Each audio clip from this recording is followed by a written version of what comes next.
सोचकर बताइए, अगर हेमंता बिश्वा शर्मा की पत्नी की तरह किसी विपक्ष के नेता के पास अगर 2 पासपोर्ट मिल जाते तो उसके साथ क्या होता।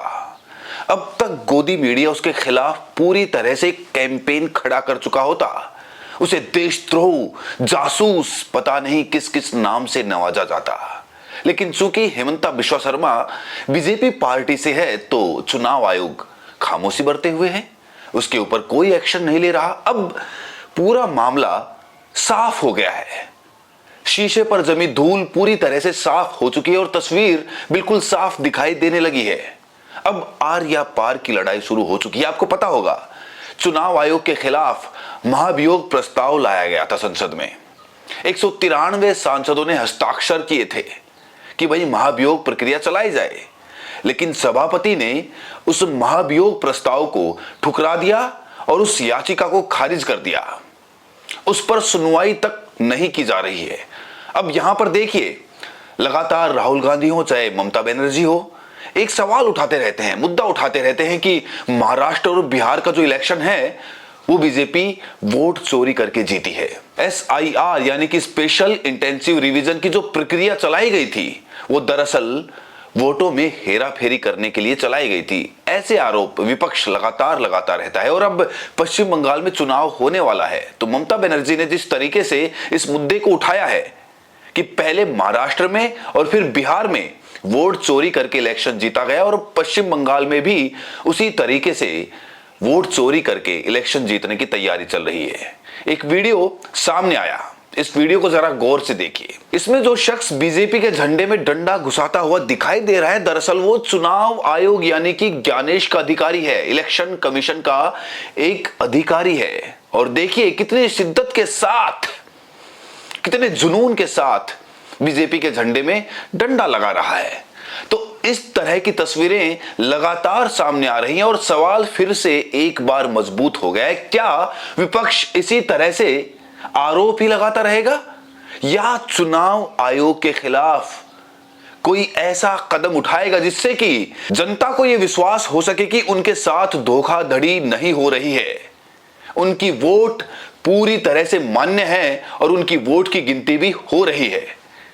आपको पता है कि बार बार ईवीएम को लेकर मुद्दे उठते हैं, एक आवाज उठाई जाती है कि बैलेट पेपर से चुनाव होने चाहिए, लेकिन आज तक सुप्रीम कोर्ट ने इसके ऊपर भी संज्ञान नहीं लिया है। और अब SIR का जो मामला था उस पर भी कोई सुनवाई नहीं हो रही है। लेकिन जब विपक्ष ऐसा प्रस्ताव लेकर आता है, आपको पता है कि पहले ओम बिरला के ऊपर भी अविश्वास प्रस्ताव लाया गया था, लेकिन उनको बीजेपी ने बचा लिया। लेकिन अब ज्ञानेश कुमार के ऊपर जब गाज गिरनी शुरू हुई तो कहीं ना कहीं चाहे राज्यसभा हो चाहे लोकसभा हो, 193 सांसदों ने हस्ताक्षर किए थे और महाभियोग की प्रक्रिया चालू करने के लिए एक अर्जी लगाई थी। लेकिन जिस तरह से ओम बिरला को बचाया गया उसी तरह से ज्ञानेश कुमार को भी बचा लिया गया, क्योंकि इनकी नियुक्ति ही स्वयं प्रधानमंत्री, गृह मंत्री और विपक्ष के नेता करते हैं। 3 लोग इस चयन समिति में होते हैं जिसमें प्रधानमंत्री, गृह मंत्री और विपक्ष के नेता होते हैं। तो 2 वोट एक तरफ जाने ही थे। पहले ऐसे नहीं होती थी नियुक्ति, पहले इस कमेटी में, इस चयन प्रक्रिया में CGI को रखा गया था, लेकिन बाद में एक कानून बनाकर CGI को बाहर किया गया और अपने ही एक मंत्री को उस चयन समिति में शामिल कर लिया गया और उसके तहत ज्ञानेश कुमार को मुख्य चुनाव आयुक्त बनाया गया। याद रखिए, ज्ञानेश कुमार, सुखबीर सिंह सांधू, विवेक जोशी, ये जो सत्य और असत्य की लड़ाई हो रही है, इलेक्शन कमीशन बीजेपी के सरकार के साथ मिलकर काम कर रहा है और इनको जितनी भी इम्यूनिटी देनी है दे दो। नरेंद्र मोदी जी ने इलेक्शन कमिश्नर के लिए कानून बदला, नया कानून लाए, कहा कि इलेक्शन कमिश्नर कुछ भी करे उन पर एक्शन नहीं लिया जा सकता है, उन पर कार्रवाई नहीं ली जा सकती है। तो ये प्रक्रिया अपने आप में सवालों के घेरे में थी। लेकिन विपक्ष अगर उसी समय मजबूती से इस सवाल को उठाता, सड़कों पर उतरता, जनता से अपील करता कि अपने वोट के अधिकार को बचाओ, तो शायद आज इतनी विकट परिस्थिति पैदा नहीं हुई होती। आज ममता बनर्जी भी लगातार सवाल उठा रही हैं कि पश्चिम बंगाल में भी वोट चोरी करने के लिए नए नए हथकंडे अपनाए जा रहे हैं। लेकिन वही ममता बनर्जी उस वक्त कहां चली गई थी जब महाराष्ट्र में और बिहार में चुनाव हो रहे थे। लगातार विपक्ष के नेता, चाहे तेजस्वी यादव हो और चाहे दूसरे नेता हो, लगातार आरोप लगा रहे थे कि वोट चोरी हो रही है। अगर उस वक्त सभी विपक्षी पार्टियां एक साथ आ गई होती, एक साथ मिलकर आवाज उठाई होती, आप सबने वो कहानी सुनी होगी, एक लकड़ी को तोड़ना आसान है लेकिन लकड़ियों के गट्ठड़ को तोड़ना बड़ा मुश्किल है। इसीलिए कहते हैं कि एकता में बल होता है। लेकिन हमारे देश का विपक्ष अपनी अपनी लड़ाई अपने अपने तरीके से लड़ रहा है और बीजेपी के लिए अकेले अकेले निपटने में कोई दिक्कत नहीं है। बीजेपी अच्छी तरह से जानती है कि किसको कैसे कहां पर दबाना है, कौन सी नस है जिसको दबाने से जो उसकी आवाज है वो बंद हो जाएगी। अब देखिए ईडी सीबीआई का इस्तेमाल किस तरीके से किया जाता है। नेताओं को, विपक्षी नेताओं को तोड़ लिया जाता है, सांसदों को तोड़ लिया जाता है और अपनी पार्टी में शामिल करा लिया जाता है। वही सांसद, वही नेता जिनके ऊपर जब वो विपक्ष में थे तो भ्रष्टाचार और बलात्कार जैसे आरोप लगते थे, उन्हीं को तोड़कर अपनी पार्टी में शामिल करने के बाद अब बीजेपी क्या कहेगी। तो जैसा मैं कह रहा हूं, अब चाहे राहुल गांधी बोलते रहें, कुछ भी कहते रहें, वो चुनाव आयोग के खिलाफ सबूत भी पेश कर चुके हैं। जब ग्राउंड पर एसआईआर का जो परिणाम निकला था, जब उन्होंने दिखाया था कि किस तरह से एक घर में से 100-100, 200-200 वोटर्स का वोटिंग कार्ड बनाया गया, तो उसके बिहाफ पे जब उन्होंने सबूत पेश कर दिए थे, तो अब कुछ बताने को या सुनने को रहा नहीं है। अब होनी चाहिए आर पार की लड़ाई।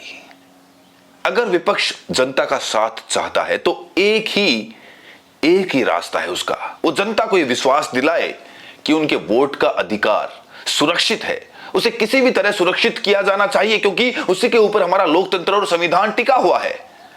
सबसे बड़ा स्तंभ मीडिया, 4 स्तंभ होते हैं संविधान के, लोकतंत्र के, उसमें से सबसे बड़ा स्तंभ मीडिया होता है। और मीडिया पूरी तरह से बिक चुका है, गोदी मीडिया में तब्दील हो चुका है। यह बताने की जरूरत नहीं है। अगर हेमंता बिश्वा शर्मा की जगह कोई मुस्लिम नेता होता तो उसे तो जासूस करार दे दिया जाता। और जरा सोचकर देखिए, हेमंता बिश्वा शर्मा हो चाहे दूसरे नेता हो, ये लगातार मुस्लिमों को अपने निशाने पर रखकर अपनी राजनीति चमकाते रहते हैं, लेकिन इनका पासपोर्ट उन्हीं मुस्लिम देशों का मिला है। अब इस पर क्या कहेंगे? इसका जवाब क्या होगा कि जिन्हें आप दिन रात गाली देते हैं, जिन्हें घुसपैठिया बताते हैं, जिन्हें भैंस चोरी, मंगलसूत्र चोरी करने वाला बताते हैं, उन्हीं देशों का पासपोर्ट आपकी पत्नी रिंकी भुइयां शर्मा लेकर बैठी हुई हैं। तो क्या यह सीधे तौर पर एक बहुत बड़ा मामला नहीं है? एक सीएम, उनकी पत्नी और उनकी पत्नी के पास विदेशी और एक नहीं 2-2 पासपोर्ट, क्या वो जासूस नहीं हो सकते? क्या उनके ऊपर कोई जांच नहीं होनी चाहिए? लेकिन यहां पर चुनाव आयोग कुछ नहीं करने वाला। आप जानते हैं क्यों? सब खामोश हैं और ये खामोशी एक दिन इस देश को ले डूबेगी। लोकतंत्र समाप्त हो जाएगा, संविधान कुचला जाएगा। लगातार कुचला ही जा रहा है। आवाज बुलंद करने से नहीं, एक्शन, क्रियान्वयन करने से इस देश का भला होगा। और विपक्ष को यह बात समझनी होगी। जनता उनसे ही उम्मीद लगा सकती है। जनता किससे उम्मीद लगाएगी? किससे उम्मीद लगाए जनता? विपक्ष है, विपक्ष आवाज उठाएगा तो जनता उनका साथ दे सकती है। लेकिन विपक्ष सड़कों पर उतरे तो सही, आंदोलन को शुरू तो करे। और ज्ञानेश कुमार कितने निष्पक्ष हैं, ये आप लोग हमें कमेंट सेक्शन में बताएं। और अगर आपको लगता है कि कुछ बदलाव होने चाहिए, आवाज दूर तक पहुंचनी चाहिए, तो ये खबर कि 193 सांसद जिन्होंने हस्ताक्षर किए थे महाभियोग प्रक्रिया चालू करने के लिए, उस याचिका को खारिज कर दिया गया। इस खबर को जन जन तक पहुंचाए ताकि पता चल सके कि सभापति राज्यसभा के और लोकसभा के माननीय सभापति किस तरीके से 193 सांसदों की याचिका को खारिज कर देते हैं, इतने महत्वपूर्ण मुद्दे को दबा देते हैं। 5 लोगों को शेयर करिए व्हाट्सएप पर, ताकि ये खबर हर एक व्यक्ति तक पहुंच सके। बहुत बहुत शुक्रिया।